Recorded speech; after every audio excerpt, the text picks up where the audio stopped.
ചന്ദ്രഗിരിപ്പുഴയും അറബിക്കടലും കൈകോർക്കുന്ന കന്നഡയും കൈരളിയും ഒത്തുചേരുന്ന കാസർഗോഡ്. സപ്തഭാഷാ സംഗമഭൂമിയായ കാസർകോട്ടെ മഞ്ചേശ്വരത്തിന്റെ മണ്ണിൽ നിന്നും ഫെബ്രുവരി മാസം 6-ാം തീയതി ഒരു തീർത്ഥയാത്ര കണക്കെയുള്ള ഒരു യാത്രയ്ക്ക് തുടക്കം കുറിക്കുകയാണ്. കേരളത്തിന്റെ പ്രതിപക്ഷ നേതാവ് വി.ഡി. സതീശൻ നയിക്കുന്ന പുതുയുഗ യാത്ര. സംസ്ഥാന സർക്കാരിനെതിരായ കുറ്റവിചാരണയുമായി കാസർഗോഡ് മുതൽ തിരുവനന്തപുരം വരെയുള്ള 14 ജില്ലകളിലൂടെയും ഈ യാത്ര കടന്നു പോവുകയാണ്. ഒരു തീർത്ഥയാത്ര കണക്കെ ഈ യാത്ര കടന്നുപോകുമ്പോൾ കോൺഗ്രസിന്റെയും ഐക്യ ജനാധിപത്യ മുന്നണിയുടെയും ലക്ഷ്യം ഒന്ന് മാത്രമാണ്. 10 വർഷമായി കേരളത്തിൽ അധികാരത്തിന് പുറത്തുള്ള കോൺഗ്രസിനും ഐക്യ ജനാധിപത്യ മുന്നണിക്കും കേരളത്തിൽ അധികാരത്തിലേക്ക് തിരിച്ചു വരിക, സംസ്ഥാന സർക്കാരിന്റെ ജനവിരുദ്ധ നയങ്ങൾ ജനങ്ങൾക്ക് മുന്നിൽ തുറന്നു കാണിക്കുക എന്ന ലക്ഷ്യത്തോടുകൂടി 140 മണ്ഡലങ്ങളെയും കോർത്തിണക്കിയാണ് ഈ യാത്ര കടന്നുപോകുന്നത്. ഈ യാത്ര കാസർഗോഡ് നിന്നും ആരംഭിച്ച് തിരുവനന്തപുരത്ത് സമാപിക്കുമ്പോൾ രാഷ്ട്രീയ കേരളത്തിനകത്ത് വലിയ മുന്നേറ്റമുണ്ടാക്കാൻ കോൺഗ്രസിനും ഐക്യ ജനാധിപത്യ മുന്നണിക്കും കഴിയുമെന്നാണ് കോൺഗ്രസിന്റെയും ഐക്യ ജനാധിപത്യ മുന്നണിയും നേതൃത്വത്തിന്റെ കണക്കുകൂട്ടൽ. എന്തായാലും ഒരു തീർത്ഥയാത്ര പോലെ വി.ഡി. സതീശൻ ഈ യാത്ര ആരംഭിക്കുമ്പോൾ ഈ യാത്രയിലൂടെ കോൺഗ്രസ് ലക്ഷ്യം വെക്കുന്നത് എന്താണ്? കേരള രാഷ്ട്രീയം ഏത് തരത്തിൽ ഈ യാത്രയെ സ്വീകരിക്കും? നിരവധിയായ യാത്രകൾ കേരളം കണ്ടതാണ്. മഞ്ചേശ്വരത്ത് നിന്ന് ആരംഭിച്ച പാറശാലയിൽ സമാപിക്കുന്ന 100 കണക്കിന് യാത്രകൾ രാഷ്ട്രീയ കേരളത്തിലൂടെ കടന്നുപോയിട്ടുണ്ട്. ആ യാത്രകളിൽ പലതും കേരള രാഷ്ട്രീയത്തിന്റെ ചരിത്രത്തിൽ തങ്കലിപികളാൽ എഴുതി ചേർത്തവയാണ്. അങ്ങനെ തങ്കലിപികളാൽ എഴുതി ചേർത്ത യാത്രകളുടെ കൂട്ടത്തിൽ വി.ഡി. സതീശൻ നയിക്കുന്ന ഈ പുതുയുഗ യാത്രയും ഇടം പിടിക്കുമോ? കാത്തിരുന്നു കണ്ടറിയാം. എന്തായാലും കേരളം ആകാംക്ഷയോടെ കാത്തിരിക്കുന്ന ആ യാത്രയുടെ കൂടുതൽ വിശദാംശങ്ങൾ പരിശോധിക്കാം. ഈ യാത്രയിലൂടെ കോൺഗ്രസ് ലക്ഷ്യം വെക്കുന്ന എന്താണ്? യാത്രയിൽ ഏതെല്ലാം വിഷയങ്ങളാണ് ജനങ്ങളുമായി സംവദിക്കാൻ പോകുന്നത്? ജില്ലയിലൂടെ കടന്നു പോകുന്ന യാത്രകളിൽ സ്വീകരണം ഏത് ഘട്ടത്തിലാണ്? ആരെല്ലാമാണ് യാത്രയിൽ വി.ഡി. സതീശനെ അനുഗമിക്കുന്നത്? വിശദമായി പരിശോധിക്കാം. PS സൗവർണികയാണ് കൂടെയുള്ളത്. അതായത് ഫെബ്രുവരി മാസം 6-ാം തീയതി കേരളവും കർണാടകയുമായി അതിർത്തി പങ്കിടുന്ന കേരളത്തിന്റെ ഏറ്റവും വടക്കേ അറ്റത്തുള്ള നിയമസഭാ മണ്ഡലമായ മഞ്ചേശ്വരത്ത് നിന്നും പ്രതിപക്ഷ നേതാവ് വി.ഡി. സതീശൻ നയിക്കുന്ന പുതുയുഗ യാത്രയ്ക്ക് തുടക്കം കുറിക്കുകയാണ്. കാസർഗോഡിനെ സംബന്ധിച്ചിടത്തോളം കേരളത്തിന്റെ ചരിത്രത്തിൽ കേരള സംസ്ഥാനം രൂപീകരിച്ചത് മുതൽ നിരവധിയായ യാത്രകൾക്ക് തുടക്കം കുറിച്ച പ്രദേശമാണ് ഈ മഞ്ചേശ്വരം. കേരളത്തിന്റെ ഏറ്റവും വടക്കേ അറ്റത്തുള്ള നിയമസഭാ മണ്ഡലമാണ്. അവിടെ നിന്നും ഇത്തരത്തിൽ ഒരു യാത്ര തുടങ്ങി അത് തിരുവനന്തപുരത്ത് സമാപിക്കുമ്പോൾ കോൺഗ്രസും ഐക്യ ജനാധിപത്യ മുന്നണിയും ലക്ഷ്യം വെക്കുന്നത് കേരളത്തിലെ ഭരണമാറ്റം തന്നെയാണ്. 10 വർഷമായി കേരളം ഭരിച്ചുകൊണ്ടിരിക്കുന്ന ഇടതുപക്ഷ സർക്കാരിനെതിരായ ജനവികാരം പരമാവധി കേരളത്തിലെ ജനങ്ങൾക്കിടയിലേക്ക് എത്തിക്കുക എന്ന് തന്നെയാണ് ഈ യാത്രയുടെ ലക്ഷ്യം. യാത്രയുമായി വി.ഡി. സതീശൻ മുന്നോട്ട് പോകുമ്പോൾ അദ്ദേഹം പറയുന്ന ഒരു കാര്യമുണ്ട്. ഞങ്ങൾ കേരളത്തിലെ ജനങ്ങളോട് സംവദിക്കാനാണ് ഈ യാത്ര നടത്തുന്നത്. ഞങ്ങൾ കേരളത്തിലെ ജനങ്ങളോട് സർക്കാരിന്റെ ചെയ്തികളാണ് പറയാൻ ആഗ്രഹിക്കുന്നത്. ഞങ്ങൾ കേരളത്തിലെ ജനങ്ങളോട് സംസാരിക്കുന്ന ശബരിമല സ്വർണ്ണക്കൊള്ളയുമായി ബന്ധപ്പെട്ട വിഷയങ്ങളാണ്. ഞങ്ങൾ കേരളത്തിലെ ജനങ്ങളോട് സംസാരിക്കുന്നത് അയ്യപ്പ ഭക്തർക്ക് ഉണ്ടാകുന്ന അസൗകര്യങ്ങളെ കുറിച്ചാണ്. ഞങ്ങൾ കേരളത്തിലെ ജനങ്ങളോട് സംസാരിക്കുന്നത് അക്രമ രാഷ്ട്രീയത്തെക്കുറിച്ചാണ്. ഞങ്ങൾ കേരളത്തിലെ ജനങ്ങളോട് സംസാരിക്കുന്ന രക്തസാക്ഷി ഫണ്ട് ഘട്ടത്തിനെ കുറിച്ചാണ്. ഇത്തരത്തിൽ വലിയ വിഷയങ്ങൾ ഉയർത്തിക്കാണിച്ചുകൊണ്ടാണ് ഐക്യ ജനാധിപത്യ മുന്നണിയും കോൺഗ്രസും ഈ യാത്ര നടത്തുന്നത്. ഈ യാത്ര തിരുവനന്തപുരത്ത് സമാപിക്കുമ്പോൾ രാഷ്ട്രീയ കേരളത്തിനകത്ത് വലിയൊരു കൊടുങ്കാറ്റ് കണക്കെ ഉള്ള ആഞ്ഞു വീശാൻ സാധ്യതയുണ്ട് എന്ന് തന്നെയാണ് കോൺഗ്രസ് നേതാക്കന്മാർ പറയുന്നത്. എന്തായാലും ഇത്തരമൊരു യാത്രയുമായി വി.ഡി. സതീശൻ കടന്നു വരുമ്പോൾ ആ യാത്ര കേരളത്തിലെ ജനങ്ങളെ ഏത് തരത്തിലാണ് സ്വാധീനിക്കാൻ പോകുന്നത്? നിലവിലെ സാഹചര്യത്തിൽ ഈ യാത്ര കേരളത്തിലെ പൊതുജനങ്ങളെ അല്ലെങ്കിൽ സാധാരണക്കാരെ സ്വാധീനിക്കും. അതിനപ്പുറം രാഷ്ട്രീയ കേരളത്തിൽ വലിയ മാറ്റങ്ങൾ കൊണ്ടുവരാൻ കഴിയുന്ന ഒരു യാത്രയാണ് ഈ പറയുന്ന പോലെ പ്രതിപക്ഷ നേതാവിന്റെ യാത്ര. നമുക്കറിയാം, ഈ പറയുന്ന പോലെ കേരളത്തിൽ പല തരത്തിലുള്ള യാത്രകൾ അല്ലെങ്കിൽ പല പാർട്ടികൾ, പല മുന്നണികൾ ഇത്തരം യാത്രകളുമായി പോകാറുണ്ട്. തെരഞ്ഞെടുപ്പ് സമയത്ത് സാധാരണമാണ് ഇത്തരം യാത്രകൾ. മറുവശത്ത് ഇടതുമുന്നണിയുടെ യാത്രയും നടക്കുന്നുണ്ട്. അത് 3 മേഖലകളായിട്ടാണ്. മറിച്ച് ഒറ്റ യാത്രയായിട്ടാണ് കോൺഗ്രസ് അല്ലെങ്കിൽ വി.ഡി. സതീശൻ നയിക്കുന്ന യാത്ര. UDF-ലെ എല്ലാ നേതാക്കളും പ്രവർത്തകരും ഇതിനൊക്കെ അപ്പുറം പൊതുജനങ്ങളെ ലക്ഷ്യം വെച്ചുകൊണ്ടാണ് ഈ യാത്ര. ഈ യാത്രയിൽ ഒരുപാട് കാര്യങ്ങൾ സംസാരിക്കാനുണ്ട്. ശബരിമല സ്വർണ്ണക്കൊള്ള ആകട്ടെ, ഈ പറയുന്ന വിദ്യാഭ്യാസ ആരോഗ്യ മേഖല അടക്കം തകർന്നടിഞ്ഞ ഒരു 10 വർഷ ഭരണം അല്ലെങ്കിൽ കേരളത്തെ ഭരിച്ചു മുടിച്ചവർക്കെതിരെ സംസാരിക്കാം. ഇതിനൊക്കെ അപ്പുറം സാധാരണക്കാരോടൊപ്പം സംവദിക്കുന്ന ഒരു പരിപാടിയായിരിക്കും ഇത്. ഒരിക്കലും കലിംഗ് ചർച്ച പോലെ ആകില്ല വി.ഡി. സതീശന്റെ യാത്ര എന്നുള്ള കാര്യത്തിൽ യാതൊരു സംശയവുമില്ല. രാഷ്ട്രീയ കേരളത്തിൽ വലിയ മാറ്റങ്ങൾ കൊണ്ടുവരാൻ അല്ലെങ്കിൽ എന്തായാലും ഇപ്പോ ഈ സാഹചര്യത്തിൽ അല്ലെങ്കിൽ കേരളത്തിന്റെ ഇപ്പോഴത്തെ ട്രെൻഡ് എന്ന് പറയുന്നത് കോൺഗ്രസിന് അനുകൂലമായ ഒരു ട്രെൻഡാണ്.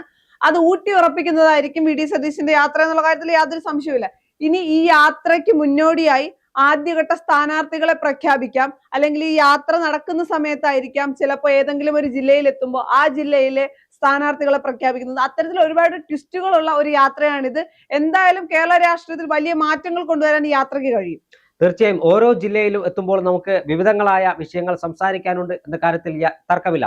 കാസർഗോഡ് ജില്ല സപ്തഭാഷാ സംഗമഭൂമിയായ കാസർഗോഡ് ജില്ലയിലെ യാത്രയുടെ സ്വീകരണ കേന്ദ്രങ്ങളിലെല്ലാം കാസർഗോഡ് ജില്ലയുടെ പിന്നോക്കാവസ്ഥയെക്കുറിച്ച് വളരെ കൃത്യമായി സംവദിക്കുമെന്ന കാര്യത്തിൽ തർക്കമില്ല. കാരണം ഒരു മെഡിക്കൽ കോളേജ് പോലും ഉമ്മൻചാണ്ടി സർക്കാർ അനുവദിച്ച മെഡിക്കൽ കോളേജ് പോലും യാഥാർത്ഥ്യമാക്കാൻ ഈ സർക്കാരിന് കഴിഞ്ഞിട്ടില്ല. വിദ്യാഭ്യാസ മേഖലയിൽ ഏറെ പിന്നോക്കം നിൽക്കുന്ന ഒരു ജില്ലയാണ് ഇപ്പോഴും കാസർഗോഡ്. എൻഡോസൾഫാൻ ദുരിതബാധിതർക്ക് ഇപ്പോഴും അവർക്ക് ആശ്വാസമായ കൈത്താങ് നൽകാൻ സർക്കാരിന് കഴിഞ്ഞിട്ടില്ല. യാത്ര കണ്ണൂരിലേക്ക് കടന്നു വരുമ്പോൾ കണ്ണൂരിലെ രക്തസാക്ഷി ഫണ്ട് തട്ടിപ്പടക്കമുള്ള വിഷയങ്ങൾ, കണ്ണൂരിലെ CPM-ന്റെ അക്രമ രാഷ്ട്രീയം, പാർട്ടി ഗ്രാമങ്ങളിലെ എതിരാളികളെ ആക്രമിക്കുന്ന അക്രമ രാഷ്ട്രീയം, കൊലപാതക രാഷ്ട്രീയത്തിന്റെ വിളഭൂമിയായ കണ്ണൂരിൽ ഈ വിഷയങ്ങൾ കോൺഗ്രസ് യാത്രയിൽ UDF-ഉം ഉയർത്തിപ്പിടിക്കും. തൊട്ടപ്പുറത്ത് വയനാട്ടിലേക്ക് കടന്നു വരുമ്പോൾ മലയോര കർഷകന്റെ സ്പന്ദനം തൊട്ടറിഞ്ഞ മണ്ണാണ് വയനാടിന്റെ മണ്ണ്.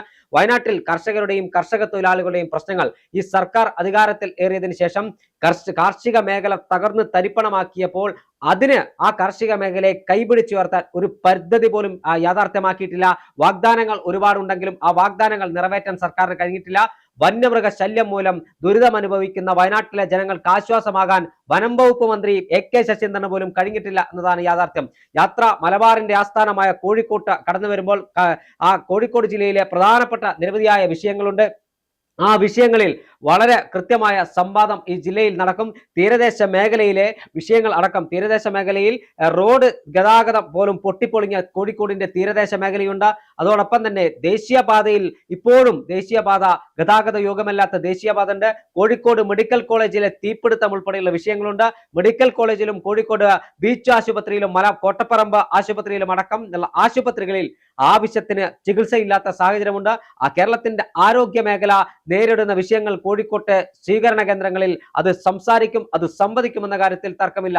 തൊട്ടുപുറം മലപ്പുറം ജില്ലയിലേക്ക് വരുമ്പോൾ മലപ്പുറത്തെ വർഗീയമായി ചിത്രീകരിക്കാൻ കേരളത്തിലെ ഒരു മതനേതാവ് ശ്രമിക്കുമ്പോൾ അയാൾക്ക് പരവതാനി വിരിക്കുന്ന അല്ലെങ്കിൽ അയാൾക്ക് വേണ്ടി ഓശാന പാടുന്ന സർക്കാരിന്റെ നാണംകെട്ട രാഷ്ട്രീയം മലപ്പുറത്തിന്റെ മണ്ണിൽ ചർച്ചയാകും. തൊട്ടുപുറത്ത് പാലക്കാടേക്ക് കടന്നു വരുമ്പോൾ പാലക്കാട്ടെ നെൽകർഷകർ അനുഭവിക്കുന്ന പ്രയാസങ്ങളും ദുരിതങ്ങളും പാലക്കാടിന്റെ മണ്ണിൽ ചർച്ചയാകുമെന്ന കാര്യത്തിൽ തർക്കമില്ല.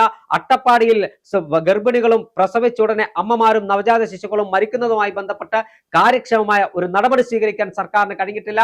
അട്ടപ്പാടിയിലെയും പരിസര പ്രദേശങ്ങളിലെ വന്യമൃഗ ശല്യത്തിന് കൃത്യമായ ഒരു പരിഹാരം കാണാൻ സർക്കാരിന് കഴിഞ്ഞിട്ടില്ല. ഇതെല്ലാം പാലക്കാട് ജില്ലയിൽ ചർച്ചയാകുമ്പോൾ തൃശ്ശൂരിലേക്ക് കടന്നു വരുമ്പോൾ CPM BJP ഡീൽ ഉൾപ്പെടെയുള്ളവ തൃശ്ശൂരിൽ ചർച്ചയാകും. പൂരം കലക്കാൻ നേതൃത്വം നൽകിയ പോലീസ് ഉദ്യോഗസ്ഥരെ അടക്കം സംരക്ഷിക്കുന്ന CPM-ന്റെ രാഷ്ട്രീയപരമായ പാപ്പരത്വം തൃശ്ശൂർ ജില്ലയിലെ യാത്രകൾ ചർച്ച ചെയ്യും. തൊട്ടുപുറത്ത് അത് വീണ്ടും എറണാകുളത്തേക്ക് കടന്നു വരുമ്പോൾ കേരളത്തിന്റെ വ്യാവസായിക തലസ്ഥാനം എന്നറിയപ്പെടുന്ന എറണാകുളം ഒരു പുതിയ വ്യവസായശാല പോലും നിർമ്മിക്കുവാൻ അല്ലെങ്കിൽ ഒരു പുതിയ വ്യവസായശാലകൾക്ക് പോലും തുടക്കം കുറിക്കാൻ ഈ സർക്കാരിന് കഴിഞ്ഞിട്ടില്ല. അതോടൊപ്പം തന്നെ ഉമ്മൻചാണ്ടി സർക്കാർ യാഥാർത്ഥ്യമാക്കിയ മെട്രോ റെയിൽ കാക്കനാടേക്ക് നീട്ടിയെന്നല്ലാതെ പുതിയൊരു പദ്ധതി എറണാകുളത്ത് കൊണ്ടുവരാൻ ഈ സർക്കാരിന് കഴിഞ്ഞിട്ടില്ല. അതും 10 വർഷം ഭരിച്ചു. തീർച്ചയായും ആ 10 വർഷത്തിന് ശേഷമാണ് ആ മെട്രോ റെയിലിന്റെ പണി ആരംഭിക്കുന്നത്. ഇതെല്ലാം എറണാകുളത്ത് ചർച്ച ചെയ്യാം. പ്രത്യേകിച്ച് വ്യവസായ മന്ത്രിയുടെ ജില്ല കൂടിയാണ് എറണാകുളം. എറണാകുളത്തിന്റെ വികസന മുരടിപ്പ്, അനന്ത സാധ്യതകളുള്ള എറണാകുളം ജില്ലയുടെ വികസന മുരടിപ്പ്, കേരളത്തിന്റെ ടൂറിസം ഭൂപടത്തിൽ കൃത്യമായി അടയാളപ്പെടുത്താൻ കഴിയുന്ന എറണാകുളത്തിനെ ഒന്നും ചെയ്യാതെ തിരിഞ്ഞു നോക്കാതെ നിൽക്കുന്ന സർക്കാരിന്റെ നീക്കം എറണാകുളത്ത് ചർച്ചയാകുമ്പോൾ തൊട്ടപ്പുറത്ത് കോട്ടയത്തേക്ക് വരുമ്പോൾ കോട്ടയം ജില്ലയ്ക്ക് മന്ത്രിമാരുണ്ട്. ആ മന്ത്രിമാരുടെ നേതൃത്വത്തിൽ പോലും യാതൊന്നും ചെയ്യാൻ കഴിയാതെ VN വാസവനെ പോലുള്ള ഒരു മന്ത്രി, ആ മന്ത്രി പോലും ഒന്നും ചെയ്യാതെ കോട്ടയം ജില്ല അന്ന് ഉമ്മൻചാണ്ടി നടപ്പിലാക്കിയ പദ്ധതികളല്ലാതെ ഒരു പുതിയ പദ്ധതി കോട്ടയത്ത് ലഭിച്ചിട്ടില്ല. ഇത് കോട്ടയത്ത് ചർച്ച. ഇടുക്കിയിലേക്ക് കടന്നു വരുമ്പോൾ വന്യമൃഗശല്യം, ഏലം കർഷകരുടെ ദുരിതം, കോട്ടയത്തെ ഒരു കാര്യം വിട്ടു, കോട്ടയത്തെ റബ്ബർ കർഷകരുമായി ബന്ധപ്പെട്ട വിഷയങ്ങൾ, ഇതെല്ലാം കോട്ടയത്തും ഇടുക്കിയിലും ചർച്ച ചെയ്യുന്നു. പത്തനംതിട്ടയിലേക്ക് വരുമ്പോൾ പത്തനംതിട്ടയിൽ ശബരിമല സ്വർണ്ണക്കൊള്ള ചർച്ചയാകുമെന്ന കാര്യത്തിൽ തർക്കമില്ല. ആലപ്പുഴയിലേക്ക് യാത്ര പ്രവേശിക്കുമ്പോൾ ആലപ്പുഴയിലെ കയർ തൊഴിലാളികൾ അനുഭവിക്കുന്ന ദുരിതം, കർഷക തൊഴിലാളികൾ അനുഭവിക്കുന്ന ദുരിതം, കുട്ടനാട്ടിലെ കർഷകർക്ക് നെല്ലിന് താങ്ങുവില പോലും കൃത്യമായി നൽകാതെ, ഏറ്റെടുക്കുന്ന നെല്ലിന്റെ വില പോലും നൽകാതെ കർഷകരെ ദ്രോഹിക്കുന്ന സർക്കാരിന്റെ കർഷകദ്രോഹ നിലപാട് ആലപ്പുഴയിൽ ചർച്ചയാകും.